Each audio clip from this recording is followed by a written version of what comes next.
Assalamualaikum warahmatullahi wabarakatuh. Welcome back to the part 2 of microcontroller application PWM and motor control. Now in this video we're going to talk about in detail of what is PWM, or what in full name as a pulse width modulation. As we learned in the previous video, a motor we can control, a DC motor you can control the speed of the motor depending on how much is the load, voltage and current that we feed into the motor lah, right? And how we going to do this using our microcontroller, right? The easiest answer is using pulse width modulation, of course. But why we going to need to use pulse width modulation? Okay, so let's take a look. So for example, we have a PIC microcontroller, right? Usually microcontroller, we have output in terms of digital, right? It's either 1 or 0, right? Or physically, it is either 5 volt or 0 volt, right? So it's between these two, between 1 or 0s. Now, if we want to control in terms of speed, increasing speed, like your car, okay, when you press on the throttle, you can slowly increase the speed.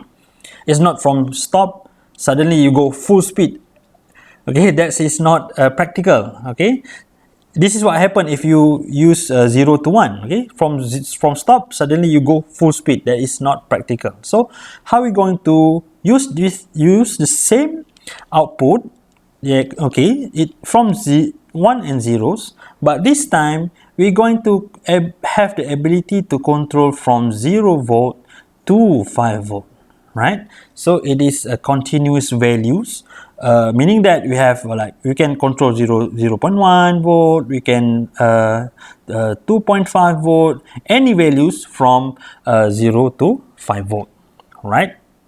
So how are we going to do this, right? By using PWM pulse width modulation. Okay, but in PWM, all you have to do is in this output, instead of you have to select between 0 and 1, now PWM allows you to use both states virtually at the same time. Okay, it's not the same time but virtually at the same time. Because why? Because this changes from 1 and 0s at a certain high frequency. For example, the frequency is the full cycle 0 1 0 1 0 1. Anything that have repetition, we can translate into frequency. Okay, for example, in this case lah. So we call this as a FPWM. So it is a frequency of PWM. For example, usually we can use like 2.88 kilohertz. Meaning that from here, for example, from 0 to 1 back to 0 here, this is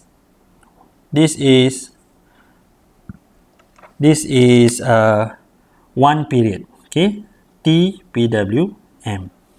Right, so as we all know, 1 over TPWM is equals to FPWM. Okay, right? So that's the first one. Okay, now we know that we don't have to pick either 0 or 1. Now in PWM you have both, right? So in which part that we are able to control the amount of voltage, right? Okay, let's consider. For example, we have a motor. For example, here we were trying to connect this to a motor, right? And we want to give full power. We want to give full power to the motor. So what we do? We give 5 volts. Okay, 5 volts. What's the waveform will look like if the power is full throttle? It will look something like this, just a straight line, but this is 5 volt, 5 volt, and this is 0 volt, right? So if you can extrapolate from the this graph and this graph, what's the main difference? Okay, the main difference is the number, the time, okay, the amount of time of the output is on is increasing. Okay, let's take a look at the slide. If you look at the slide here, if you compare between 25% power, 50% power, 75% power, and 100% power, this is just like showed just now. If you look at the pattern, here, you can see that the time, okay, the period, the amount of time the output is on is increasing with the amount of power.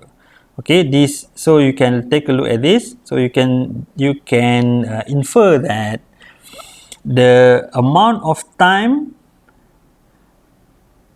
the output is on is directly proportional to the amount of power. Okay, the amount of power here, we call it as the percentage there, we call it as the duty cycle, duty cycle, and usually we write this as a percentage. Okay, duty, okay, right? Let me correct it. So it's a duty. Okay, we write it as a percentage, right? So if you can put it into equation, just now we say that the amount of duty cycle will increase with T on, meaning that T on will up here. Okay, so duty cycle increase, T on will increase. Okay, right.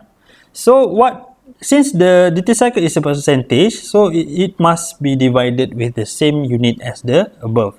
T on is in second, right? In second. So we have to divide with something here, right? So if you take a look at this graph back, T on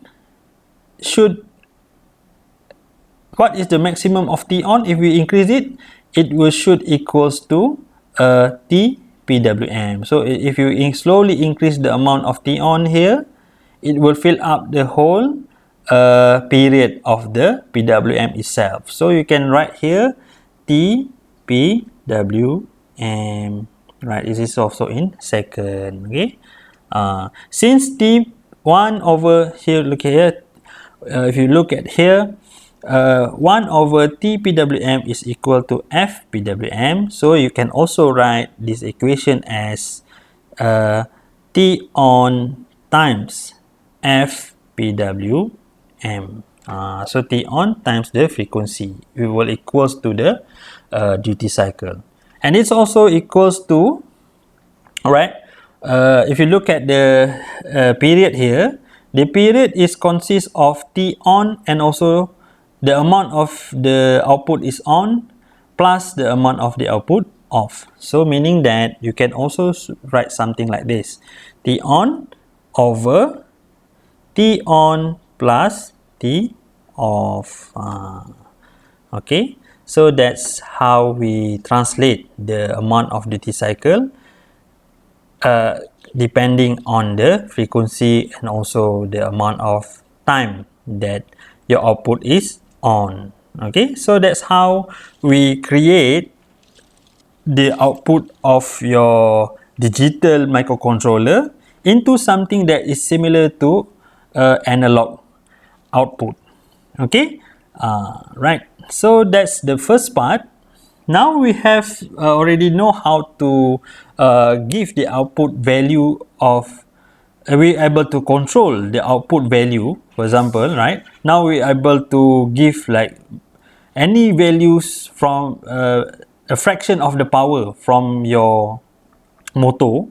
If not, you're going to give either stop or full power. Now you have the ability to control amount of percentage of the power to your motor, right? So if you take a look at this slide, this shows the motor driver of the PWM. Okay, why we need motor driver, right? If you take a look here, let's say for example you have a PWM output from your microcontroller, and that we have generated tadi. For example, we have 50% of the power, okay? And suddenly you directly plug it into your motor, right? For example, like this. Okay, like this on top here. From your microcontroller, suddenly you connect it directly to your motor. What do you think will happen to the motor? Okay, the answer will depends on the types of motor that you use. Okay, so if you use a low power or low voltage motor, it's okay, maybe it's fine, but it is not advisable to directly give power to your motor from your microcontroller. Because why? Usually a motor will require a lot of voltage, right? It has its own power source usually, all right? For example, you have 12 volt motor, you have 24 volt motor. See, where your microcontroller usually maximum can give out 5 volts, right? It is how it is can be possible if you want to drive a 24, let's say 24 volt motor using 5 volt. It is not possible. The motor will not even turn. So how are we going to solve that? You're going to need what they call as a motor driver. Okay, so the motor driver basically just take the amount of duty cycle, or the amount of the percentage of voltage from your microcontroller, and then it will translate that duty cycle into a larger amount of voltage. Okay, for example, we have 50% duty cycle here, meaning that 50% power. Kalau kata 5 volt tu, it masuk enter here about 2.5 volts, and then it go through a transistor, NPN transistor. It will act sort of like a switch. Okay, if you give out 5 volt, it will the gate will open fully, and if you give 50% power, it will open like half of the amount, right? Kan? So if the gate open half the amount of the current through here, meaning that from the 12 volt VDC maximum, it will go through like half of the 12 VDC, which is 6 volt here. So if you give 50% duty cycle here, it will get 50% of the maximum voltage. So meaning that your motor will turn properly at the right amount of voltage and at the right amount of power.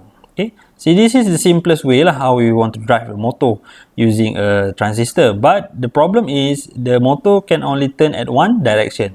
You only can control the speed of the motor. Again, so how we want to solve this? Usually in a practical or in a much more simpler way to apply your motor driver.